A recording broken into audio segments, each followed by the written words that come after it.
Today's topic is how to add two vector quantities.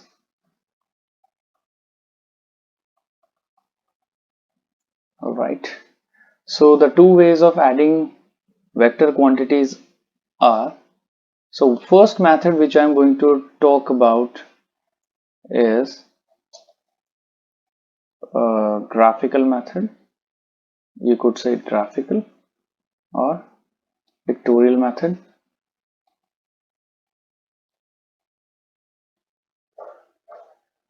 Okay, so if you want to add the two vectors graphically or pictorially, then there are two ways of finding the resultant of two vectors once we add the vectors.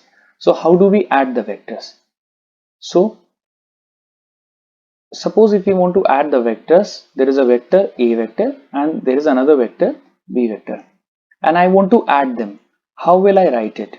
I will write it as A plus B, and if I add the two vectors, I'm very sure that the quantity which I'm going to get is going to be the vector quantity. So on adding two vector quantities, we will get a vector quantity.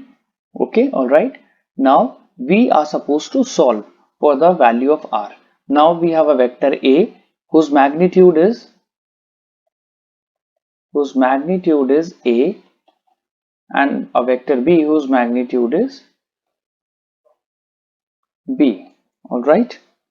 Now there is a law which is called as parallelogram law of vector addition.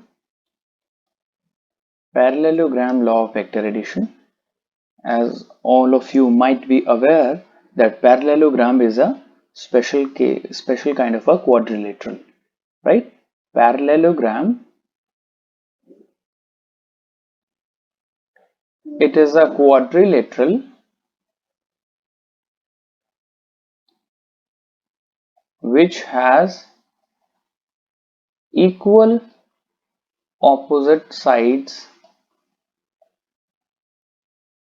and parallel opposite sides. All right. So by the two vectors, now there are two vectors. Vector A is like this and vector B is like this. Okay. Now I have got the two vectors A and B. How will I add them if the angle between them is alpha? How will I add them? Okay, let me just little more increase the angle. Okay, so that we can get a good image.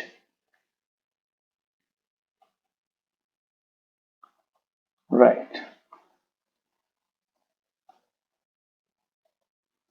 So in order to add these two vectors, the parallelogram law suggests, or it says, that the resultant of the two vectors, if you want to add them according to the parallelogram law, then you should put those vectors or join those vectors from their tails, and the resultant should be the diagonal of the parallelogram. This is what the parallelogram law says, right? This is the diagonal and this is going to be the resultant vector. So let me just draw a complete parallelogram. We draw a complete parallelogram to solve this.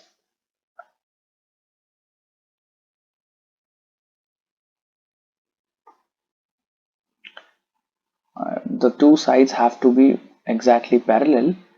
So this is it. Let me just make it a dotted ones, because these are not permanent lines. These are imaginary lines. Okay. And let me also draw a perpendicular from this portion of the triangle. Let me join them. This angle is 90 degree and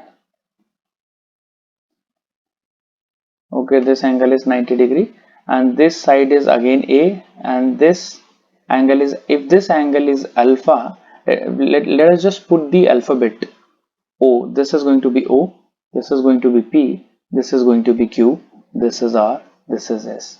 Alright, we have OP parallel to SQ because of the property of the parallelogram law, right?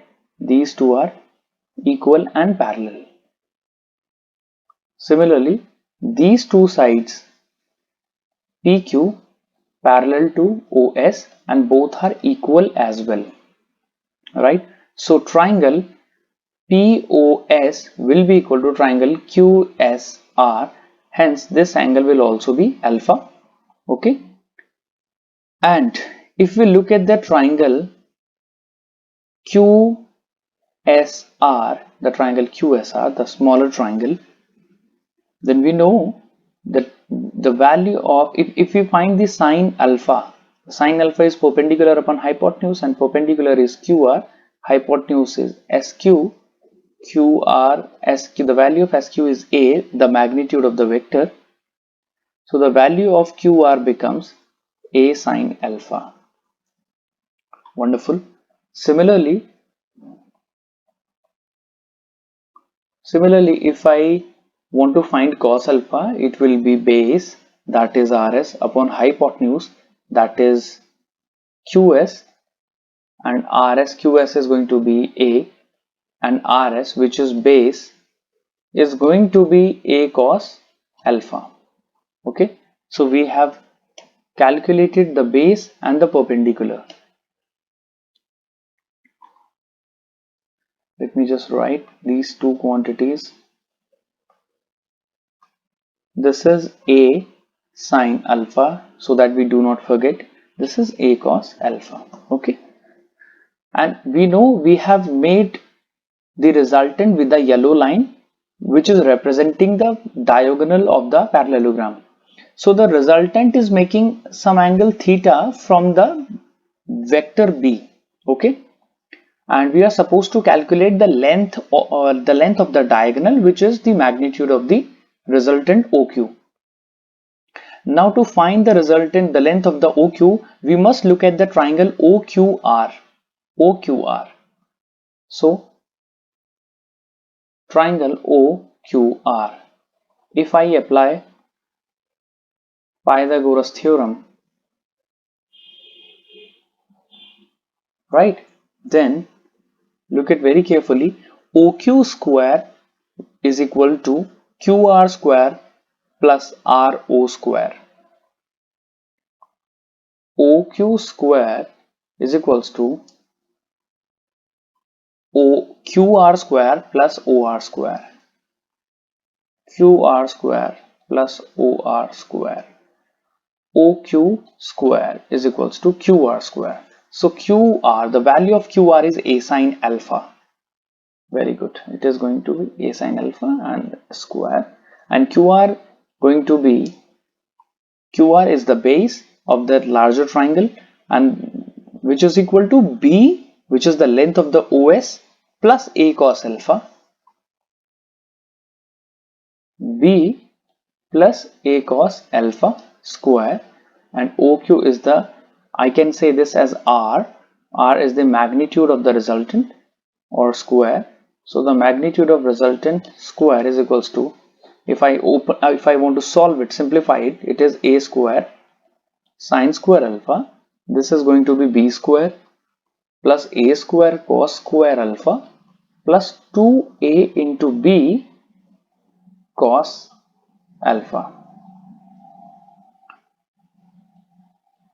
By applying the property of the trigonometry, I can take the A square factor common, and I will write sine square alpha plus cos square alpha plus B square plus 2AB cos alpha. The property of trigonometry is that sine square of theta and cos square of theta will be always equal to 1, independent of what the angle is.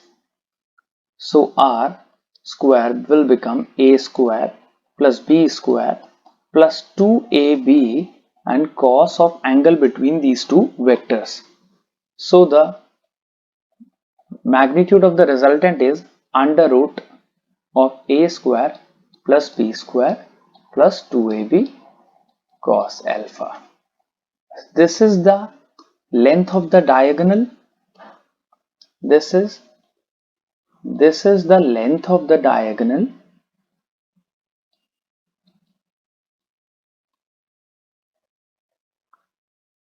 which represents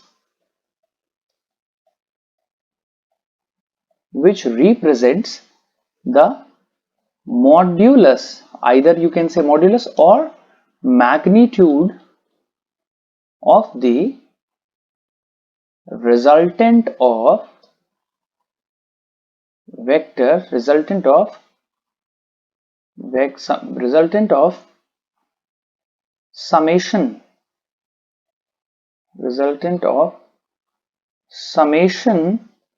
summation or addition of vectors A and B.